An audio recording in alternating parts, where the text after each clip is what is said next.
Fired for an act of kindness, abandoned by her boss and struggling to make ends meet. What happened next was something no one saw coming.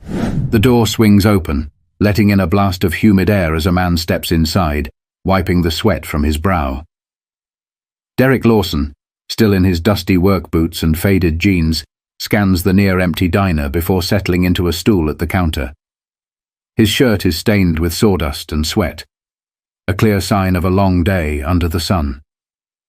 Behind the counter, Emily Rhodes, a 29-year-old waitress with tired eyes but a warm smile, glances up from refilling a sugar dispenser. She's seen her fair share of exhausted workers dragging themselves in for a bite, but something about Derek makes her pause. Maybe it's the way he rolls his shoulders, like the weight of the world is pressing down on them. "You look like you could use a cold drink," she says, setting a glass of iced tea in front of him before he even asks. Derek exhales, nodding as he grips the glass. "You have no idea." She chuckles, grabbing an order pad. "What can I get you?" He flips through the menu, rubbing his chin. "Let me do the special. The one with the fried catfish and cornbread," she finishes for him. "That's the one." Emily jots it down, then heads to the kitchen. The diner is quiet. Too quiet. The only other customer is a man in the corner nursing a cup of coffee, flipping through a newspaper like it holds the secrets of the universe. Frank Delaney, the owner, sits behind the register, pretending to sort receipts. He doesn't bother hiding the way he glances toward Derek every few seconds, lips pressed in a thin line. Emily ignores it. She knows Frank's type, the kind of man who thinks kindness should come with conditions. She slides the plate in front of Derek when it's ready. "Fresh from the fryer." Derek grins, shaking his head. "I owe you one." But just as he reaches for his pocket, his expression shifts. He pats his jeans, checks the front of his shirt. "Damn," he mutters under his breath. "I think I left my wallet at the site." He looks up at Emily, face tight with embarrassment. "I can run back and—" Emily waves a hand before he can finish. "Don't worry about it." Derek hesitates. "You sure?" "Positive," she says. "You work hard. This one's on me." He studies her for a second, like he's trying to figure out if she's serious. Then his shoulders loosen just a little. "Thank you," he says, voice low but sincere. She just shrugs. "Come back tomorrow and leave a big tip." They share a small laugh before Derek finishes his meal. As he walks to the door, he turns back, giving her a nod of appreciation. But just as the bell jingles above the door, Frank speaks up. "What the hell was that?" Emily stiffens, slowly turning toward him. "What?" Frank steps closer, dropping a pile of receipts onto the counter. "You just gave that guy a free meal?" "He left his wallet," Emily explains, already knowing it won't matter. Frank scoffs. "That's not our problem." Emily tightens her grip on the towel in her hands. "It's $8, Frank." "I don't care if it's 8 cents, he snaps. "You think you can just start handing out free food? We ain't a charity." Emily's jaw clenches. She's been working here for nearly 5 years, and she's seen plenty of customers leave without paying, but those customers looked different than Derek. "You let Ricky Sanders run a tab last week," she points out. "That's different." "How?" Frank doesn't answer right away. He just glares. Emily swallows, choosing her words carefully. "It's not about the food, is it?" Frank leans in, lowering his voice. "You want to keep your job, Emily?" She stares at him, realizing exactly where this is going. She's known Frank was small-minded for a while, but she never thought he'd go this far. Still, she lifts her chin. "If keeping my job means treating people unfairly, maybe I don't want it." Frank's face darkens. "Then don't bother coming in tomorrow." The words hit like a slap. For a second, Emily thinks maybe she misheard him, but the look in his eyes tells her she didn't. She grips the counter, trying to keep her voice steady. "You're firing me? Over an $8 meal?" "No." Frank shakes his head, voice cold. "I'm firing you for insubordination." Emily blinks, heart pounding. "Clock out," he says, turning away. "You're done here." The air feels heavier all of a sudden. The coffee pot gurgles in the silence. Emily stands there, swallowing hard. Then, without another word, she unties her apron, folds it neatly, and sets it on the counter. As she heads for the door, her fingers tremble, but she doesn't look back. But as she steps outside into the evening air, reality starts to sink in. She just lost her job over a simple act of kindness, and now she has no idea what comes next. Emily's shoes scrape against the pavement as she walks away from the diner, her mind racing. She spent the last 5 years working double shifts, handling rude customers, scraping by on tips. And now? It's all gone. Just like that. She grips her phone in her pocket. She should call someone. But who? Her best friend Monica is probably still at work. Her parents? No. She can already hear the disappointment in her mother's voice. "Emily, you should have kept your mouth shut." Her throat tightens. She crosses the street without thinking, barely noticing the cars whizzing by. Her feet carry her somewhere, anywhere, just away from that diner. After a few blocks, she stops in front of a gas station, the neon sign flickering overhead. She pushes inside, the air conditioning blasting against her skin. She pretends to browse the aisles, running her fingers along the cheap bags of chips, the overpriced candy bars. But really, she's just stalling. Finally, she pulls out her phone and checks her bank account. 324,56 That's it. That's all she has. Her stomach knots. Rent is due in 2 weeks. A voice cuts through her thoughts. "You okay?" She looks up. The cashier, a kid who can't be older than 20, is watching her from behind the counter. Emily forces a smile. "Yeah, just thinking." The kid nods, but doesn't push. She grabs a bottle of water, pays, and heads back outside. The reality is hitting her now. She has no job, no backup plan, and no clue what she's supposed to do next. Back at her apartment, silence fills the space. She sets her keys on the counter, then stands there, staring at the blank wall. This place isn't much. A tiny one-bedroom with a leaking faucet and a fridge that hums too loud. But it's hers. She can't lose it. She drops onto the couch, pressing the heels of her hands against her eyes. What now? She could start applying for new jobs in the morning, but she knows how that goes. Waiting tables doesn't pay much, but at least it was something. Most places won't even be hiring. Her chest tightens. This isn't fair. She did the right thing. She helped someone, but instead of feeling proud, all she feels is stupid. Meanwhile, word starts to spread. By the next morning, half the town has heard about what happened. Some say she got what she deserved. Others say Frank Delaney finally showed his true colors. It starts as whispers, then turns into something bigger. People talk. And in a town like this, people don't forget. Emily wakes up to a text from Monica. "Monica, girl, what the hell happened? Call me ASAP." Emily sighs, staring at the message. She doesn't want to rehash it. But then, there's another text, from a number she doesn't recognize. Unknown.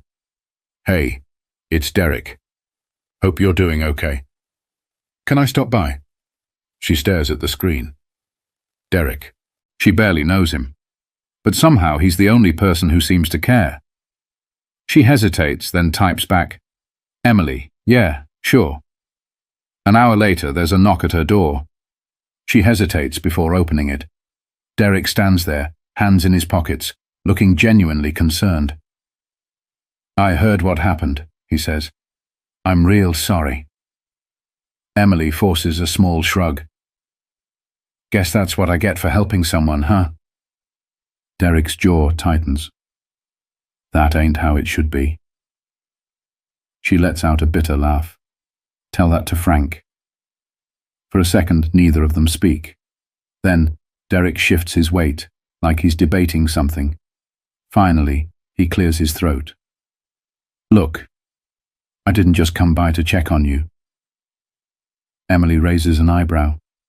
Oh? He exhales, rubbing the back of his neck. I own a contracting company. We've been growing fast, and I need someone to help keep things organized. Scheduling, paperwork, client calls, stuff I don't have time to handle. Emily blinks. Wait, you own the company? He smirks. What, you thought I was just some guy with a toolbox? She chuckles. I mean, kinda.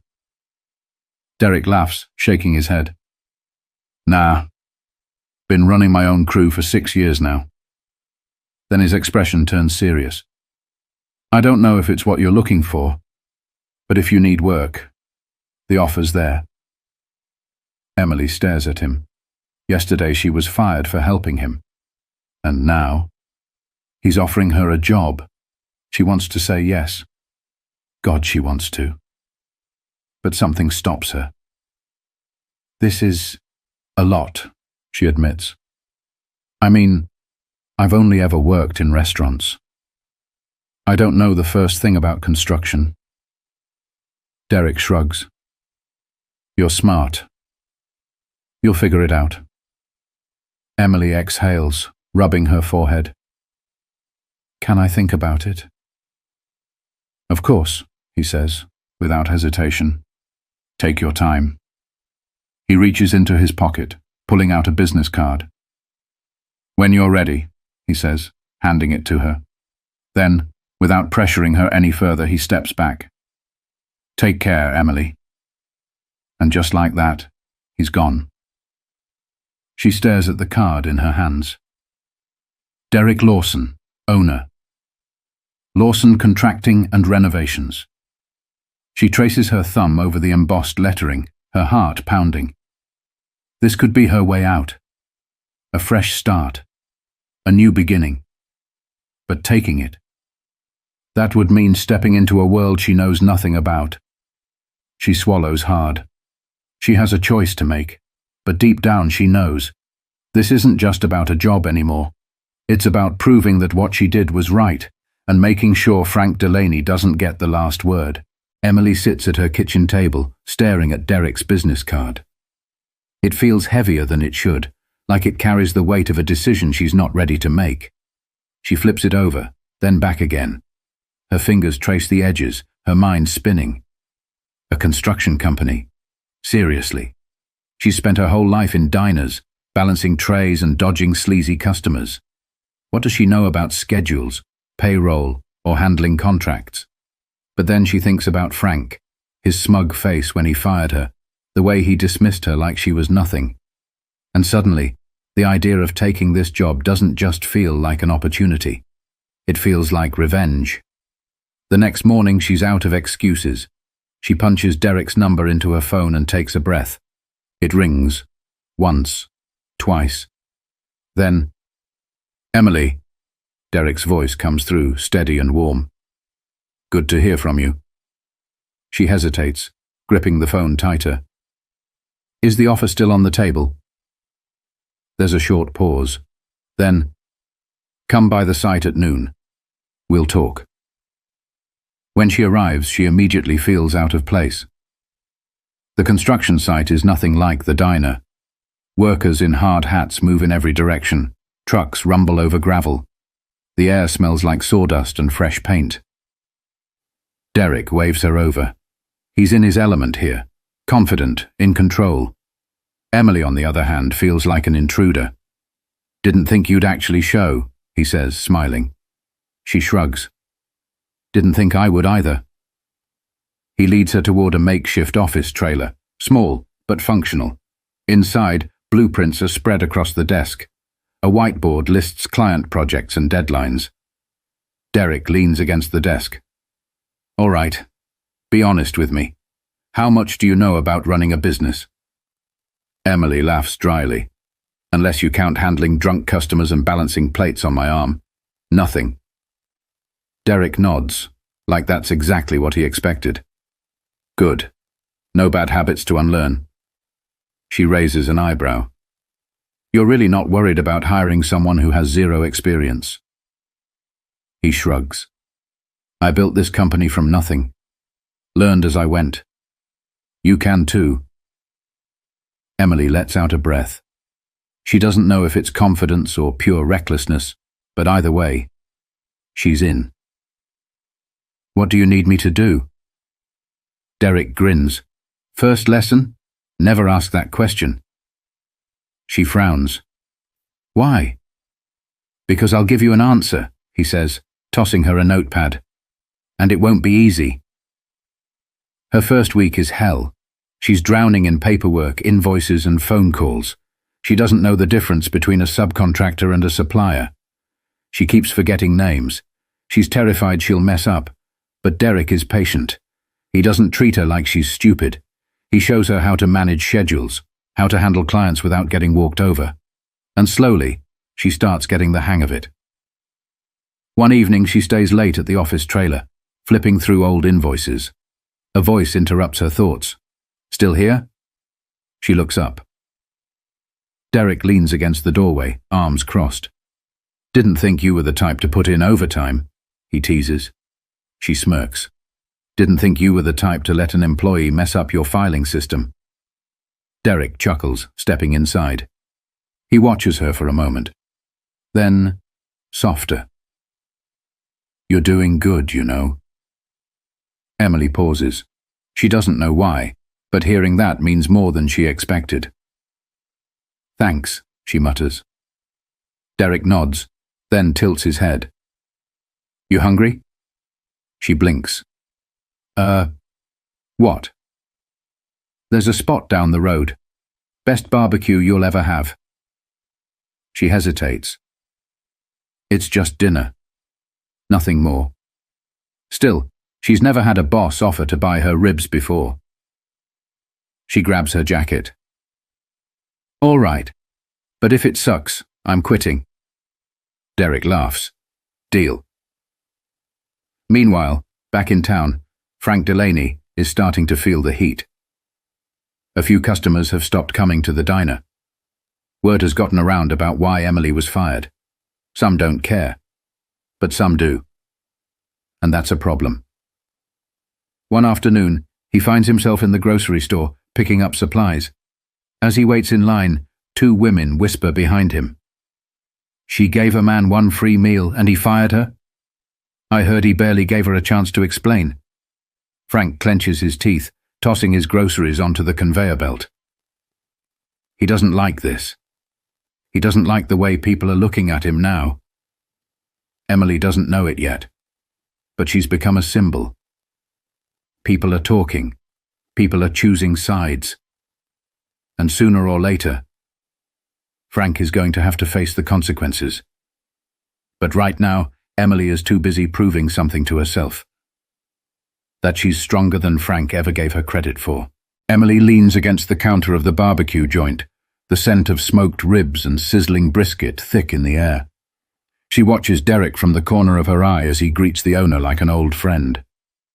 The man claps Derek on the back, tossing him a free side of cornbread. People respect him here. It's a strange contrast to what she's used to. At the diner, Frank ran things with an iron fist. Customers tolerated him, but no one liked him. Derek, he earns his respect. And Emily's starting to see why. They sit at a booth near the window, their plates stacked high. Derek tears into his ribs without hesitation. Told you this place was good. Emily rolls her eyes. I haven't even taken a bite yet. She picks up a fork, but before she can dig in, her phone vibrates. A text from Monica. Monica, girl, you are not going to believe this. Frank is losing his damn mind. Emily frowns. She shoots back. Emily, why? A few seconds later, Monica, people are boycotting the diner. Business is dead. Emily stares at the screen. Derek raises an eyebrow. Everything all right? She hesitates before flipping her phone around to show him. He reads the message, then leans back, shaking his head. Karma's quick sometimes. Emily lets out a breath. She doesn't feel bad for Frank, not one bit. But still, she didn't expect this. People are actually standing up for her. She presses her lips together, a strange mix of satisfaction and disbelief washing over her. Derek wipes his hands on a napkin, watching her. What are you thinking? She exhales. I don't know, I never thought people would care. Derek studies her for a moment. That's the thing about doing the right thing, he says. Sometimes people don't notice. But when they do, it sticks. She lets that sink in as she finally takes a bite of her food. Damn. He was right about the ribs. Meanwhile, across town, Frank Delaney is fuming. The diner is a ghost town. The usual breakfast rush?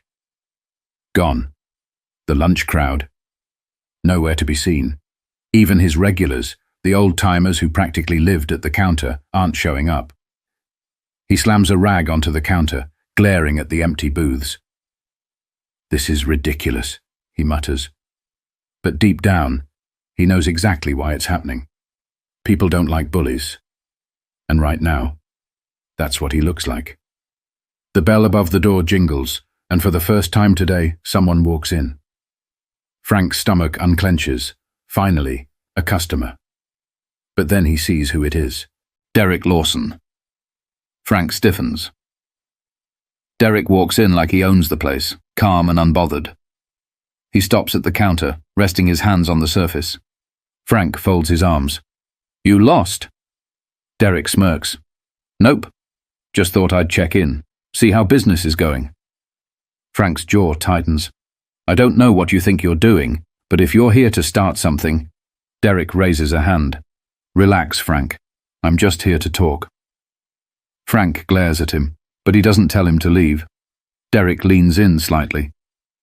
You made a mistake. Frank scoffs. I don't need a damn lecture from you. Derek shrugs. Maybe not, but look around. Frank doesn't want to, but he does. Empty tables, stacked chairs, a register that hasn't been opened all day. Derek shakes his head. This town isn't as small-minded as you thought, huh? Frank's lip twitches. What do you want? Derek sighs, rubbing his chin. Then, in a tone so casual it feels like a punch to the gut, he says, I want to buy this place. Frank almost chokes. What? You heard me, Derek says. I'll pay cash, more than it's worth, too. Frank laughs, but there's no humor in it. Why the hell would I sell my diner to you? Derek doesn't flinch. Because you're bleeding money, and we both know it. Frank stares at him. His fingers twitch on the counter. He hates this. He hates that Derek is right. He hates that he's the one in the weak position now. But most of all, he hates the fact that he's actually considering it. Derek leans back, giving him space to think. Sleep on it, he says. But don't wait too long, because once this place sinks for good... He smirks. You won't get a second chance. Then, without another word, he walks out. Frank stands there, fists clenched, watching him go. For the first time in his life, he doesn't know what to do next. That night, Emily is exhausted, but wired. She sits on her couch, feet propped up on the table, still processing everything. She's finally starting to feel like she belongs at Derek's company. And now? Now Frank's empire is crumbling. She doesn't know if Derek will actually buy the diner. But she does know one thing. The power dynamic in this town has shifted. For the first time in a long time, she's on the winning side. But just as she starts to relax, her phone buzzes with an unknown number. She hesitates, then picks up. A low voice comes through the speaker. Emily Rhodes. She sits up straighter. Who's asking? A pause. Then, I represent Frank Delaney, and we need to talk. Because Frank isn't done yet, and this fight, it's far from over. Emily grips her phone tighter. Frank's lawyer, she repeats. The voice on the other end is smooth, practiced. That's correct. My client would like to meet. She almost laughs. Frank Delaney wants to meet? After everything? Tell him I'm not interested, she says, moving to hang up. But the voice stops her. I think you'll want to hear what he has to say. Emily hesitates. Against her better judgment, curiosity wins.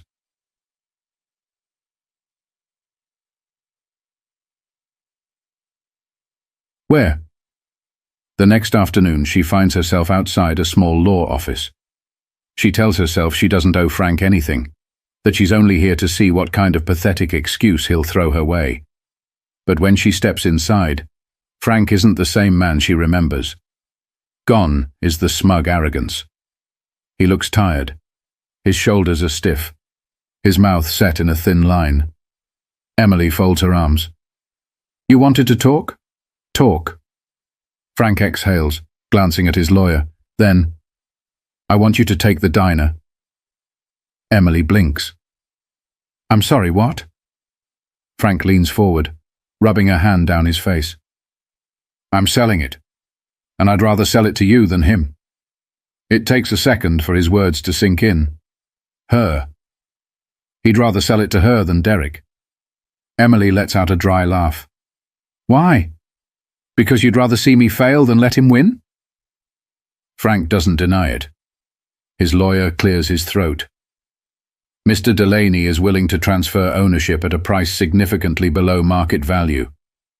Consider it a settlement. Emily's eyes narrow.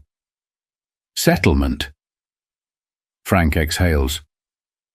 If I give it to you, people stop talking. I walk away clean. There it is. This isn't generosity. It's survival. Emily shakes her head, pushing away from the table. Not interested. Emily. She stops. Frank leans forward. You don't have to take my deal. But if you don't, Derek will. And he'll change everything about that place. Emily stares at him. And maybe that's what you want, Frank continues. But if you take it, you decide what happens next. A choice. Derek's way, or her own. She exhales slowly. Give me a day to think about it. Frank nods, because they both know she's already made up her mind. That night, Emily sits across from Derek, watching his reaction. You're actually considering it? He asks, eyebrows raised. She nods. I don't know why, but yeah. Derek leans back. I offered to buy that place because I wanted to make a point, not because I actually care about flipping burgers. Emily smirks. That's the difference between us, I guess. Derek studies her for a moment. You think you can turn it around? I don't know, she admits, but I know I won't run it like him. Derek nods slowly. Then do it. Emily tilts her head. You're not mad. He chuckles. Emily, I didn't come after that diner because I needed it. I came after it because Frank needed to lose. And guess what? He spreads his hands. He lost. Emily exhales, feeling something strange settle in her chest. A sense of control. For the first time in weeks, she's the one making the decision. She pulls out her phone and dials. Frank, you've got a deal. But what she doesn't know is, taking over the diner is just the beginning, because the moment she signs those papers, the real fight begins. The ink dries on the contract. It's official. Emily Rhodes now owns the diner. She grips the pen a little tighter as reality sets in. She should feel victorious. After all, she beat Frank at his own game. She took what he never thought she could have. But deep down, there's a nagging truth she can't ignore. Winning the fight was the easy part. Now, she actually has to run the place. Her first day as the owner is a disaster. The staff is skeptical. They know who she is, but they don't see her as their boss yet. Some of them are loyal to Frank. Others aren't sure if she can handle it. The kitchen is a mess. The books? Worse. And the customers? Half of them stopped coming when Frank left. The other half? They just want to see how bad she fails. By lunch, Emily is sweating. She hasn't even taken a break, but she already feels like she's drowning. At one point, a waitress quits on the spot, says she's not interested in working for an amateur. Emily watches her walk out the door, a knot forming in her stomach. She wants to scream. She wants to walk out too. But then, the front door swings open, and Derek steps inside. He surveys the diner, then looks at her. He doesn't say anything at first, just watches. And somehow, that makes it worse. Emily rubs her forehead, exhaling sharply. Go ahead. Say it. Derek tilts his head. Say what? I told you so, she mutters. But instead of teasing her, Derek just pulls out a chair and sits down. Then, casually, what's the plan? Emily stares at him. Plan. He nods. Yeah. How are you going to fix it? She wants to snap back that she doesn't know, that she's in over her head, that maybe Frank was right about her all along. But something about Derek's tone makes her stop. He's not doubting her. He's challenging her. And Emily doesn't back down from a challenge. By the end of the week, she starts making changes. She fires the staff members who don't want to be there. She hires new cooks, ones who actually care about good food. She rewrites the menu, simpler, fresher ingredients. She repaints the walls, rips down Frank's old rules, and puts up a sign that says, "Everyone is welcome here." And slowly, things start to shift. The regulars return. People talk about the diner again, but this time in a good way. The cash register rings more than it ever did under Frank. Emily works harder than she ever has before, but for the first time in her life, she's working for herself. One evening, as she's locking up, Derek leans against the doorway, watching her with a smirk. You did it, he says. Emily doesn't argue.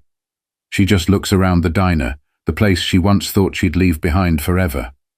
She lets out a breath. Yeah, I did. Then she grins. And guess what? Derek raises an eyebrow. What? She tosses him a dish towel. You're helping with the dishes. He laughs, shaking his head. Unbelievable. But he doesn't argue. And as they clean up together, Emily realizes something. She didn't just prove Frank wrong. She proved herself right. Sometimes the worst moments in life lead to the best opportunities. Emily lost her job. But in the end, she found her purpose. And maybe, just maybe, that was the real victory all along. If you've ever faced an unfair situation, remember this. You don't have to let someone else write your story. Stand up, take control, and rewrite the ending yourself.